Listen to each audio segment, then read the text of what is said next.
Well, hello, and welcome to The Wine List, episode 8. I am Oliver Turnbull, and this is a podcast about people who like to have the odd glass of wine, but are really intrigued about the process of getting it from the grape to the glass and how to order from a wine list with confidence. I would struggle and have to give up after about 5 seconds without the help of my friend of 30 years, the fabulous, the erudite, and the highly educated Mr. Richard Lane. Richard, good evening. Oh, well, thanks, Ol. Sorry, you caught me unawares. I thought you were talking about someone else.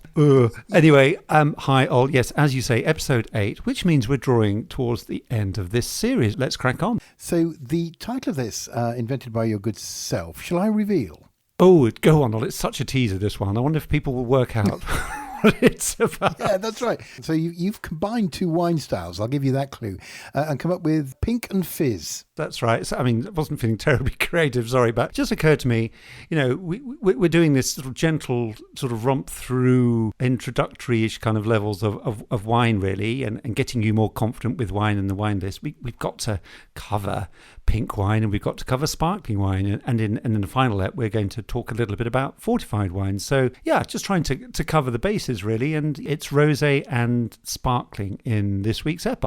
No, I definitely want to know about both. I think, yeah, it would be completely incomplete and remiss of both of us if we didn't touch on it. And I'm looking forward to massively how you're going to convolute a tune out of your fiddle to complement the name of the episode. But we'll see about that. Maybe it'll be a wonderful surprise. It's always a surprise to me because I haven't figured out what it's going to be yet. So anyway, yeah, that'll come later.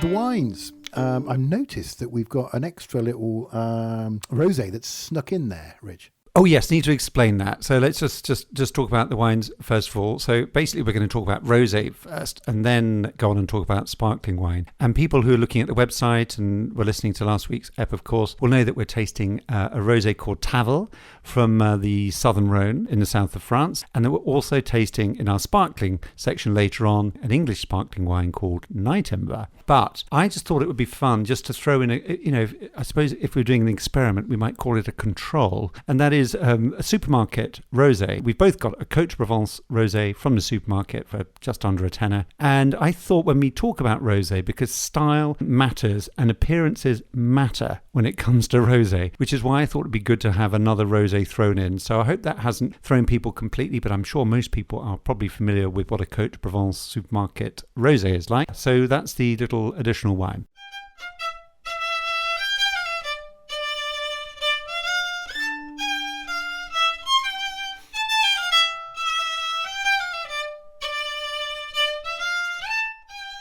Very interesting, and I will come back to it. I know, very interesting when you say appearance is really important in the rosé subdomain of wine. There's something about the human nature is that you get attached to a particular look and feel of a thing, whether it's a wine or a car or even a sort of coat of paint or whatever it is, and that feels familiar, and you carry on ordering the same, whether it's the highest quality or not. Really, familiarity is quite a pull for the human mind, isn't it? It certainly is, and particularly in these days, where everyone's so obsessed with what we're eating, what we're drinking, taking photographs of it. I mean, golly, the number of things I see, not that I can see the photos, obviously, but the number of stuff I see on social media about people photographing their meals or their dinner out and all the rest of it. And in fact, my wife Liz read a really good birthday card to me recently in the shop. She said, "Oh, let's buy this one for your sister." I said, "What is it?" I said, "Well, there's a couple out having a meal," and the waiter comes over and said, "Is everything okay? You haven't taken a photograph of your food yet." It is, and if you go to a concert or a gig or whatever, and people are watching the gig through their phones, it's bizarre. And you will never watch that again, will you, if you go to a concert and film it? You'll never sit down and say, how about that really sort of jittery footage of the three tall blokes in front of us with the band in the background? Very bad audio as well. But yeah, that is strange. I wonder if this is just a phase we're going through as social media becomes the norm. Maybe we'll calm down after a while and actually live our lives through our eyes and optic nerves. Exactly. Well, that would be good, wouldn't it? So, but actually, before we get to the rosés, a bit of feedback from Ep 7, our plunge into our olfactory bulbs. Do you remember that? Dig into the mailbag. I loved Ep 7 and the lovely SAT system, a lovely systematic way of tasting wine. It appealed to both my love of wine, which is ever increasing, and my love of a good old system and a good categorization kind of mechanism as well. So yes, what's the world saying about our epic episode 7 4 wine special? Well, I think it's fair to say that opinions are divided, Oliver, about our progress in episode 7. Some people, like your good self, absolutely love the SAT, which has been lent to us by WSET, who do own the copyright on it. Just to repeat, we're not taking it in a naughty kind of way. Loving the structure and understanding wine better by having a structural system next to it, as we used last time. Brilliant. Other people saying, yeah, enjoyed the chat, but Richard, you're sounding too much like a WSET tutor and using the WSET kind of language. It's a little bit exclusive, and can we have a bit less of that? I thought, okay. Then we had some people saying, loved Oliver's truffles. They really got your truffles. Oh, good. The truffles trump the mushrooms, if you like. Then there was just a comment saying, oh, people talking about wine and truffles, pretentious kids. So, I mean, you can't please everyone. Oh, but actually, I just like the fact that people are engaged and giving us some comments and some feedback. And generally, I think people, like your good self, I do hope many people out there are A, having some entertainment, and B, really, getting something which is making them think a bit differently about wine. Thank you very much for your feedback. We don't mind whether it's positive or constructive, actually. In fact, the constructive is often more useful. But please, that shouldn't stop you writing and saying, golly, I'm enjoying it, of course. Oh, and by the way, did we not get, I was imagining we might get some kind of prize for being the only podcast in history to have mentioned olfactory bulbs twice in the same podcast, yeah? Great support for the olfactory bulb. It just sounds so great, doesn't it? And a lot of people didn't realise it was there. Yeah. But again, how often do people think about the biology of how they smell and taste? Not often. I just think the olfactory bulb sounds like an old piece of equipment you'd have in a chemistry lab in the 70s, like a Liebig condenser. We just pop it through the olfactory bulb and then at the end alcohol comes out. That's it. But it isn't that. Not in a business of patting ourselves on the back about last week's ep. What we are going to do, we're not going to, obviously focus as much on SAT as we did last time. But obviously now that you're a more experienced taster, and I really felt your progress, particularly in the last epol, we'll apply it a bit today. As I said, we've got 2 rosés and a sparkling. So let us crack on.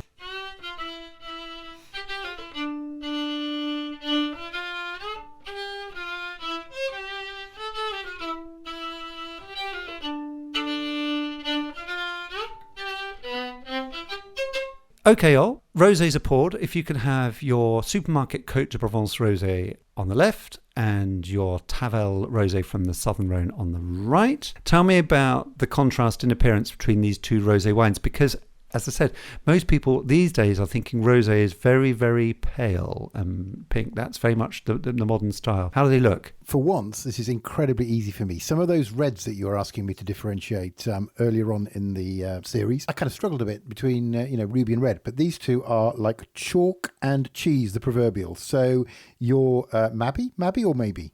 No, it can't be maybe. No, it's definitely maybe.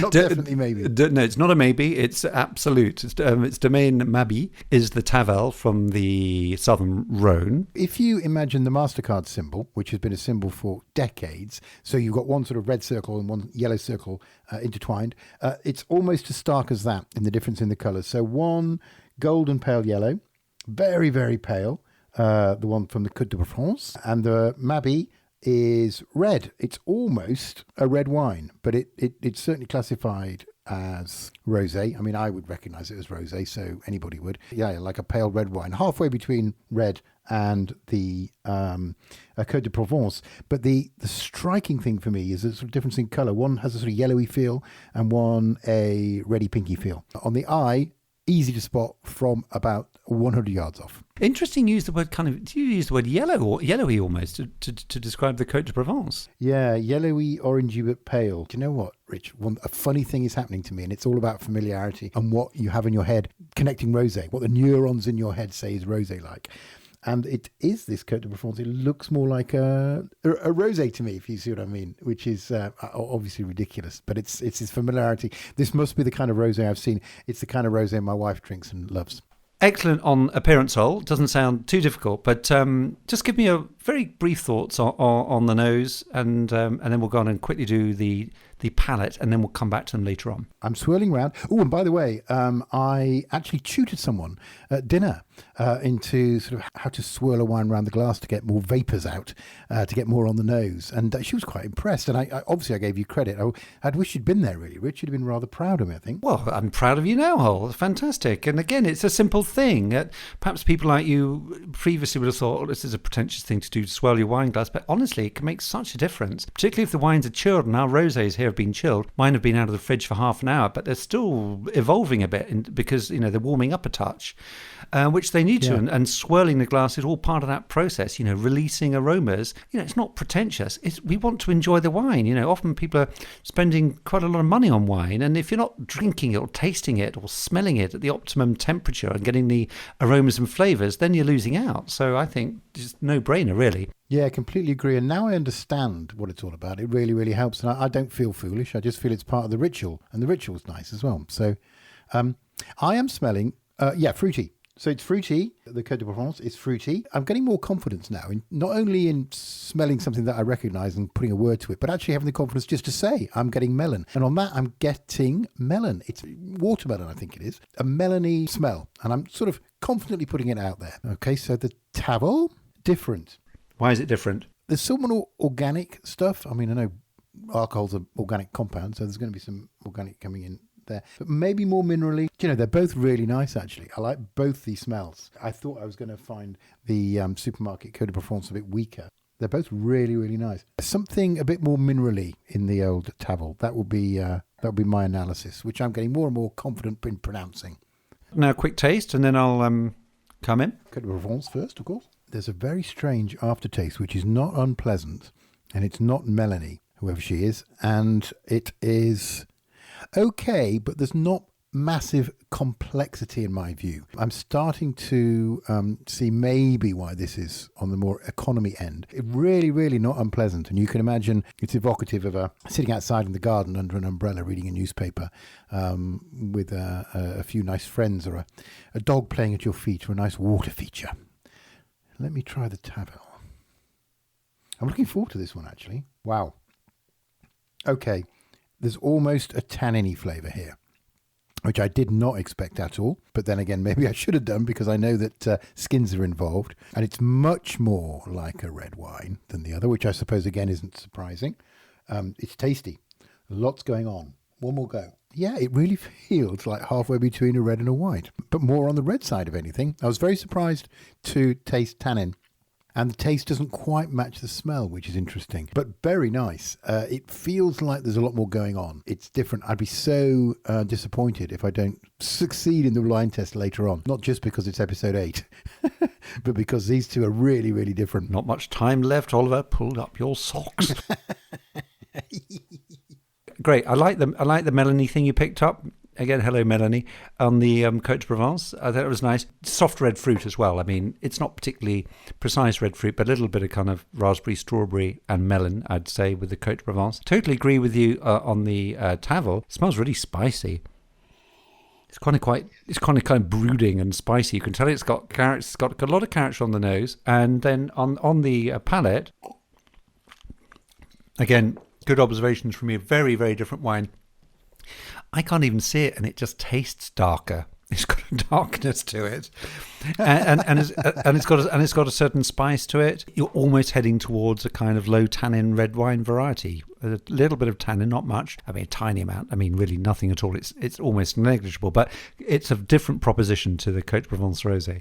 It's a different beast, and of course, the mouthfeel for me, particularly with the Tavel, is greater. There is more alcohol here. I think it's 14% alcohol, so just in the high alcohol territory, which is unusual for a rosé, really. The Côte de Provence is 13. It's amazing what a difference 1 degree of alcohol can make to the feel of a wine. Yeah. I'm not saying the Tavel is porty or spirity, but it's just got this kind of weight and spice. And again, I suppose that if you think about the grape varieties involved here, I think that's relevant too, because we've certainly got some in the Tavel. We've got some Grenache and some Cinsault, possibly. I'm not sure if there's any Syrah, but there's a little bit of spice, and Grenache can have a little bit of peppery spice. The Côte de Provence rosé will certainly have the other side of Grenache, which is its kind of red fruit characteristics, and a grape called Cinsault, which you get a lot in Provence, and it makes a lot of rosé wine in this very nice, kind of quite inoffensive, quite light red fruity style. And again, we've said this all along, it's not about there being a correct style or one style being better than the other. It's just that styles are different. And the reason that Côte de Provence Rosé, the pale, really, really pale pink rosé, is so successful is because it's really pleasant to drink, and it just makes you think of the sunshine. And we haven't had a great amount of sunshine in this British summer. I mean, flipping weather, you can't believe it, can you? Some places in the world are burning away with temperatures and fires and all the rest of it. There have been floods. And in Britain, it's just been dull and chilly. It's almost as if we step aside from global warming and just say, no, it's just business as usual, drizzle. And just these rather featureless days, and with the BBC weather people trying to tell us that the weather's nice when they know it's actually quite shite. But anyway. Well, that was really good what you said. One thing I've learned, right, is my vocabulary is improving and my confidence is improving. So the adjectives I use, I can now, specify a fruit, and I can almost get on to spicy. I know exactly what you mean by spicy now. I would never, what did you call it, ponderous or something? I would never get onto that kind of abstraction of brooding. You said brooding of the Tavel. I sort of know what you mean, but I haven't got onto that level of adjective yet. But I'm starting on the ladder. There seems to be some really descriptive adjectives, and then there are some more abstract, poetic, if you like, adjectives, which do a great job, but are difficult for me to pluck out of the air, whereas they come second nature to you, which is, why you're the master. Thank you very much. And just a quick word on about how rosé is made of, because, clearly we're aware here that it seems to be a cross between a red and a white wine. Outside the European Union, you can actually blend a red wine with a white wine, and you also can do that in champagne, but we'll talk about champagne in a sec. But inside the European Union, you can't blend a red wine with a white wine. So to make a rosé wine, you sort of start off with a black grape variety as if you're about to make a red wine, but then you change the process, i.e. you either do two things. You either just press the grapes from black grapes directly, and then you sort of get a very pale liquid coming out, which could be an ultra pale kind of rosé wine.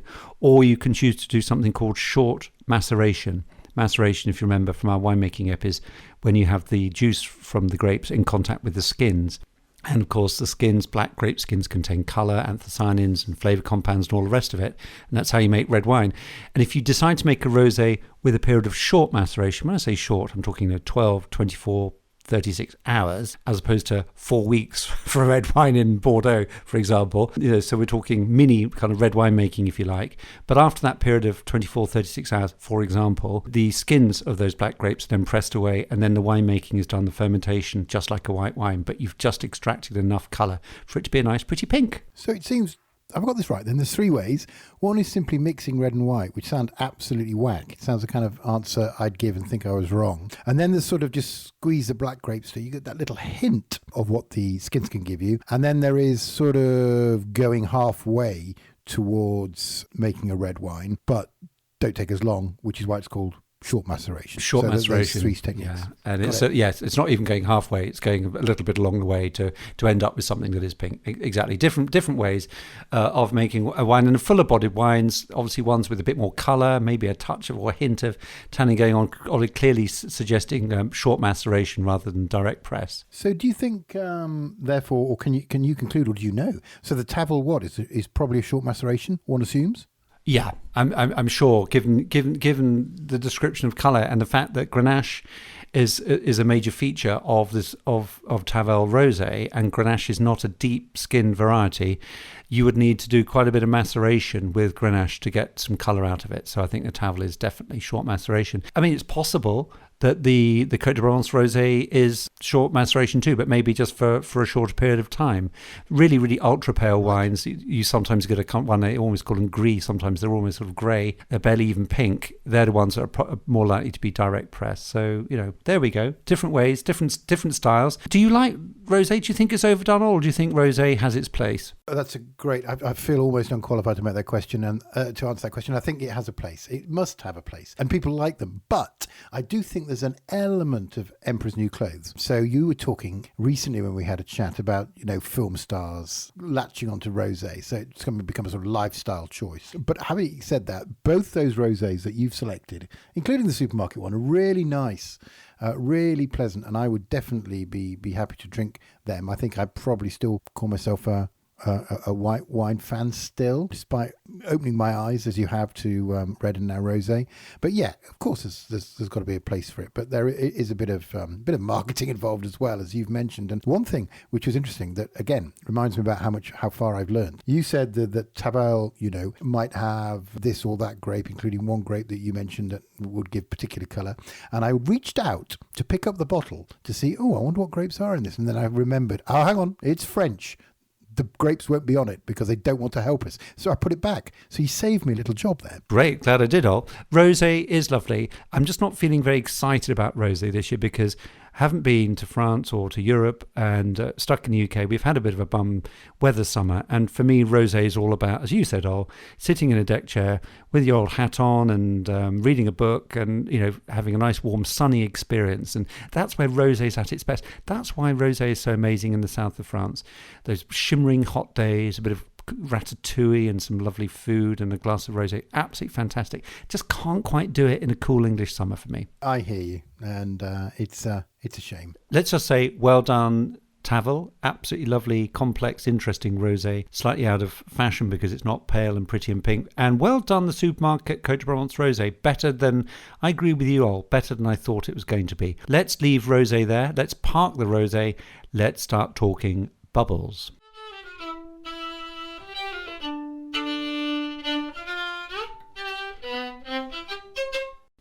This takes me back. I was talking to you before, wasn't I, Rich, about champagne being a thing when I was brought up. My dad was sort of self-made man, sort of working class man made good. And a bottle of champagne was a real event. And I think he only bought the quality stuff. And so I loved it as soon as I tasted it. And I can remember my dad, his words echoing down the decades. Well, you better work hard, son, if you want to be able to afford this. Very northern thing to say, isn't it? It's left me with a love of champagne. I really, really like it. But it's almost like it has to be a really, really good one for me to really enjoy it. And I think that's because it was always such an event when I was a kid to have a bottle of champagne, maybe a bottle at Christmas, maybe at Easter, maybe my dad's birthday or whatever. But yeah, when I think of champagne, it always takes me back to that. So I'm really quite excited to drink an English one, ?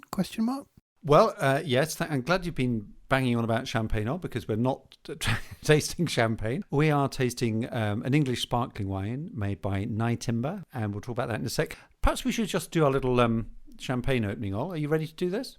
I am, and now I've prepared this because, as you know, my preparation for these podcasts is obsessive. So I thought I'd cut the silver foil. I remember my father as well letting me pop the champagne cork for the first time when I was 28. No, when I was about 12 or 13 or whatever. And he said, "Don't you dare let the cork fly across the room.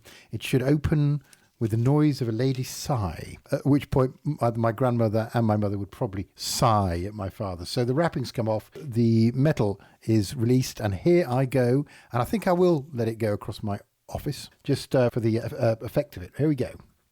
And now, blimey. Whee. Lovely. Was that exactly the same note? You're more musical than I, but that sounded like pop, exactly the same note. I think it was a G sharp or A flat if you prefer. Yeah, I think so. That does not smell like I expected at all. English sparkling wine, Nyetimber.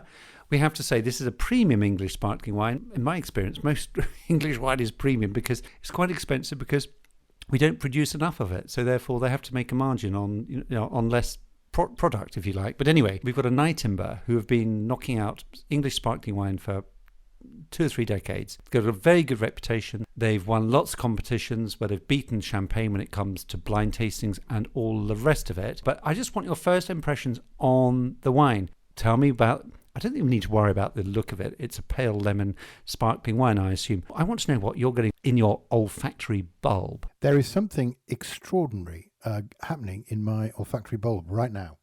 This does not smell of champagne to me. What champagne have you been drinking? Maybe I'm missing something, but it does not smell of champagne. But this is fun, Ol. This is all good. So, tell me what you think you're smelling. Well, I don't want to say truffle because I might get into trouble, but it's something organic. It's something soily. What's going on? You will definitely get into truffle if you say trouble. Am I allowed to drink it yet? Oh, yeah. Oh, wicked. It is not champagne to me, and I can't describe what that taste is, but it was a real surprise, I have to say. Was it a nice surprise? Do you know what? It wasn't completely, I have to say. It breaks my heart. It's an English sparkling wine, but it's a taste that it could be. I'm not used to it, but it's not, and it's not what I expected. So this familiarity thing comes in again for me. You know, I expect to taste a champagne-y taste, which is why I probably struggled with Prosecco and Cava a little bit. Cava to a lesser extent, but we'll talk about that, I guess, I'm sure. But there is something organic and soily in this, which is not quite sitting right with me. Let me help you out a bit, and I understand where you are. There is an incredible nose on this Nyetimber English sparkling wine. By the way, it's NV, which means non-vintage. So this hasn't come from 1 year. The process has involved wine that's been made over more than 1 year. That's why it's non-vintage. In terms of the aromas, and I've just had a sip as well, to me, classic taste of the effect of second fermentation going on in the bottle. People are thinking, what's he on about? It smells to me and tastes of bread dough and yeast and biscuit and pastry. It's it's really yes, 100%. You've got it. It's the bread. When you said bread dough, ting, something went off in my mind, and that was it. Yep, you've done it. You will get these tastes in well-made sparkling wine because, just to explain, champagne, which we are not drinking, but this Nyetimber sparkling wine will have been made in the same way as champagne is made, and in the same way that some other sparkling wines are made. Other sparkling wines in France are called crémant, and they're often made in the same way as champagne. Cava from Spain is made in the same way as champagne, and this wine, this Nyetimber, has been made in the same way as champagne. Okay, they're all going, stop saying that. How is it blinking made? It's made in the traditional method. What the hell is the traditional method? Basically, the point is, obviously, you've got sparkles, you've got fizz in your wine. What's causing the fizzle? I would imagine that is a gas, and I would imagine it's colourless, flavourless gas by the name of carbon dioxide. Correct. And as we know, carbon dioxide is one of the results of fermentation, yeah? If that fermentation is happening in an enclosed space and the carbon dioxide cannot get out, then you're going to have bubbles. And that's what we've got here. So the carbon dioxide here tells us that, okay, possibly carbon dioxide has been injected into this bottle of wine to make it fizzy. That's how carbonated drinks are made. Like a soda stream. Like a soda stream, except that's not how it's made. I will just explain. With champagne and what's called, if you like, the traditional method of producing sparkling wine, you start off with an ordinary still wine, okay? So let's just say, for the sake of argument, you make a white wine out of Chardonnay grapes, for example, and you deliberately make it so it's about 11% alcohol by volume, so a bit on the light side. You then put some sugar into that still wine with a bit of yeast, and you then put a top on that wine. The yeast is going to eat the sugar. Of course it is. Yep. And it's going to ferment that little bit of sugar and turn it into alcohol. So you're going to end up with the base wine being 11% plus that extra bit of alcohol produced by that fermented sugar. So you want to have the base wine at a lower percentage, so you don't have a champagne that knocks your socks off at a too high a percentage alcohol. Correct. And the genius thing is, you can actually work out, it's quite a simple bit of maths really, how much sugar you need to create a certain amount of alcohol. If you have 17 grams of sugar, that relates to 1 degree of alcohol. So, 17 grams of sugar per extra unit of alcohol. So if you put 24 grams of sugar plus yeast into a bottle of base wine that's 11%, what's the final wine going to be in terms of alcohol? So 17 grams is going to give you 1 extra percentage. 24 is probably 1.5 17s. So 1.5 extra points, giving you a 12.5% champagne, I think, Rich. Yeah, you see, that's great. More importantly, you've produced carbon dioxide, because remember, sugar plus yeast equals alcohol plus carbon dioxide. And the other thing, just to very briefly mention, and it goes back to something we did in episode 4 when we talked about wine history, the other thing that carbon dioxide does is that it creates pressure. And you need to have pressure in the bottle to keep it, you get the right amount of fizz. 4 grams of sugar gives you 1 bar of pressure. So if you put 24 grams of sugar for a second fermentation in a bottle of base wine at 11%, you're going to end up with 12.5% alcohol wine and 6 bars of pressure, which gives you a really nice fizzy wine. Oh, I love the science. I love the way that you can actually turn this into numbers. That is absolutely awesome. And something occurred to me, right? And this is maybe a sign that I'm learning something. I've noticed where Champagne is. It's sort of northeast of Paris. It's a small area, but it's north, right? And I noticed that I'm drinking a rather strange tasting English champagne, but I'm sort of getting used to it because now I'm understanding. But something occurs to me. It's like this is kind of northern, close to the 50 end of 30-50, to go back to episode 2. And also you're adding sugar. So does that mean that you're creating a base wine which is not going to be sweet, which is actually going to be quite unsweet, so that the sugar that you add is not going to oversweeten it? And that's why you can make champagne at relatively north latitudes. Or am I getting somewhere near the truth? You are all, actually. That's terrific. You're dead right. Champagne, and of course we're talking English sparkling wine, the one we're tasting, but actually climate-wise, latitude-wise, they're not so far apart. So Champagne is just below the 50th and southern England is just above the 50th. You know, the key thing here is all that when it comes to sparkling wine, you don't need to get really, really ripe grapes. You want your grapes to be just right, but what you really want is high acidity, because high acidity just makes sparkling wine really refreshing and exciting with the bubbles. You don't want wine that's lacking acidity. So a cool climate really suits sparkling wine. That's why England, southern England, is so good at making sparkling wine, because our climate is getting a bit warmer despite this wretched summer. That's why, you know, with the experience now of 30 plus years that many of these people have, like Nyetimber, they're making fabulous wines and they're beating champagne producers in blind tastings, and that's fantastic. Let's just talk about grapes briefly. The champagne grapes, if you're in Champagne, can only be made by 3 grapes: Champagne, Pinot Noir and Pinot Meunier. Not Champagne, you mean Chardonnay. You said 3 grapes, and the first one was Champagne. Let me say that again. Whoops. And I'm learning. I'm glad you spotted that deliberate mistake. Yeah, normally we're talking Chardonnay, Pinot Noir, and another black grape variety called Pinot Meunier. Those are the champagne varieties, okay? We cannot say this is English champagne. This is English sparkling wine. Champagne comes from Champagne, and that's that. And they've fought long and hard to have that right. Is Champagne an appellation? It is. So Champagne is an appellation, and Champagne is a style of sparkling wine. Champagne is also what Vladimir Putin wants to call Russian sparkling wine. Yeah. And he wants Champagne from France to be called French sparkling wine. Thanks, Vladimir. That's a nice one. Never going to happen, surely. That is wars have been fought over less, surely. What's the matter with the man? Oh, we can bring it back to what we just talked about, the second fermentation in the bottle. That's all very well. So we've now got a still wine that was 11% alcohol with a bit of extra fermentation going on inside the bottle that got it up to 12.5%. Happy days. With all those lovely bubbles. Happy days. One little problem. We've got dead yeast cells in the bottle because we've had to add yeast to do that second fermentation. Is that a problem? Got it. Let's say it's one that's been got over. Yes, and that is the start, and this is what we're tasting in this wine. And a classic taste, I suppose, of a premium sparkling wine, Champagne plus other premium sparkling wines, is that you're often tasting what are called autolytic notes. Autolysis is the process by which a body is broken down. And what happens when the yeast consumes the sugar, even though we've only added a bit of yeast to consume only a little bit of sugar, once the yeast has done its job, it dies, and you end up with dead yeast cells. Do you remember we talked about this in the winemaking app? And they're called lees, L-E-E-S for sugar, lees. It's the contact of the wine with the lees in the bottle that gives you these yeasty, bready, brioche, pastry aromas and flavours. And that's what we're tasting. Oh, that is remarkable. So it's not a problem, it's a feature, as we would say in the software world. I have a question, very important question, because it's confusing me. Maybe it's confusing people who are listening to this, but it's about vintage.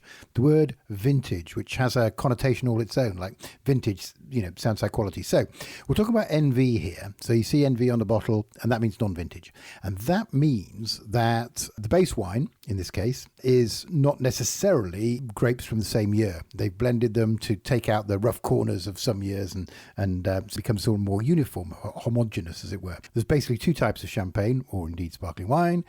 Non-vintage, where it's mixture, and vintage, where it's not, because they're confident they've got a really pucker year. Have I got that right? Correct. Brilliant. I've learnt something. as usual. We've just been talking about this traditional method whereby the second fermentation takes place inside the bottle. There's a much kind of easier way of doing it, and that is you have the second fermentation happening inside a tank. A tank has advantages, obviously, because it can hold a lot more wine, and you can therefore produce it sort of on a bigger scale and therefore sell it less expensively. And of course, this is where we'd be talking about the other great world market leader in terms of sparkling wine, and that is Prosecco, which is Italian Prosecco, and it comes from the northeast Italy, the area around Venice, massive areas where made from a grape called Glera. But you don't find Prosecco made inside a bottle with second fermentation going on inside the bottle. The base wine will be put into a tank, and then the extra sugar and yeast will be added inside the tank to do that second fermentation, and then the wine will be bottled straight from the tank into bottles already containing carbon dioxide to avoid any oxygen going in there, and you end up with lots of sparkling, very fruity style of sparkling wine going on. Because what happens with Prosecco is that the dead yeast cells that we've just been talking about, they are filtered out very quickly, so you don't have any of that contact. What you end up with is a very fruity, quite simple sparkling wine, which the British particularly love, and it's called Prosecco. And I don't mind a glass of Prosecco, but give me something like Nyetimber or Cava, actually. I mean, Nyetimber and Champagne, these are expensive wines. Most people are not drinking them very often. I think Cava is a great example from Spain, because guess what? And again, you can buy a Cava for $6.99 or all the way up to £50 plus. The point is, Cava is made in the same way as Champagne, the traditional method. So you do have a little bit of lees contact going on in Cava. But it's really important to say that in premium sparkling wines, and especially in Champagne, you have a minimum of 12 months contact with the lees, 15 months overall aging of the wine before it's even released. And for vintage champagne, they don't even release the wines for 3 years because they want to build up all that complexity in the bottle before it even goes on the market. Something like Cava, you might have maybe 6, 9 months, 12 months on the lees. So you may have a little bit of bready thing going on, but it's not champagne. It's just a particularly nice form of sparkling wine, I think. And frankly, I think Cava's great. Gosh, that's really interesting. I didn't know all this until literally I got the notes for this episode, and I really didn't understand it until you actually explained it. To me, Cava is closer to Champagne. I just felt that instinctively than Prosecco. But there's nothing wrong with Prosecco either. It just feels to me to be more of a different thing, really. If you to explain the lees as being a sort of factor in the doughiness, because it's sort of residual yeasty, bready stuff, makes perfect sense based on my experience. You're having another glass. Good for you. Okay, just before we have a quick peep at those pinks again, with your eyes closed, or however you're going to do it, just a quick word about the wine list and what's Chez Bruce restaurant in London's wine list saying about pink and fizz. Yes, indeed. So the pink first, there are a few, 6. None of them are the ones that we've tasted today, but there are 3 French, 1 English called Black Book, Crouch Valley Vineyard, London. Isn't it nice to have a vineyard that you can pronounce really easily? Although you're pretty good at French. Black Book, Crouch Valley Vineyard, London, England. I don't know why I said it with a northern accent, because it won't be anywhere near Yorkshire. So we've got 3 French, 1 Italian rosé, 1 South African, and the rest are French. And we won't go on about the bubbly other than to say on Chez Bruce's wine list, there's lots of bubbly. Correct, including rosé champagne. 4 rosé champagnes, including a Bollinger. And just to say, rosé champagne, we touched on it earlier when we talked about rosé. The one place in the European Union you can blend a red wine with a white wine is in Champagne. So you would blend some Pinot Noir, some Pinot Meunier, or both, with a bit of Chardonnay, and you'd end up with your rosé colour, and that would be your base wine. And then you do your second fermentation, as we've just described, discussed and tasted, in the bottle, and you would end up with your pink champagne. What a perfect arc. Talk about pink, then talk about champagne, and finally we see a pink champagne on the list of your favourite restaurant, one of mine, Chez Bruce in Wandsworth, London. Perfect. Right. I'm kind of nervous for the next bit, Rich. Well, I was about to let you go, and then I realised you've got the mere matter of an exam to take. So, let's eyes closed, or however you want to do it. Yep. So you want me to taste one of the rosés, don't you?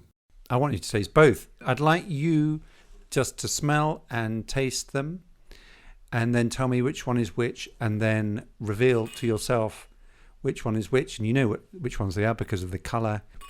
I've done it. I've done it already. Rich, I'm learning. I take one taste. I will bet my mortgage and one of my children on that one being the Tavel. It is as well. I can reveal. I just opened my eyes. I'm so confident. I've done it. Yep, that was easily recognizable as the Tavel. So I'm sort of, in a very minor way possible, improving.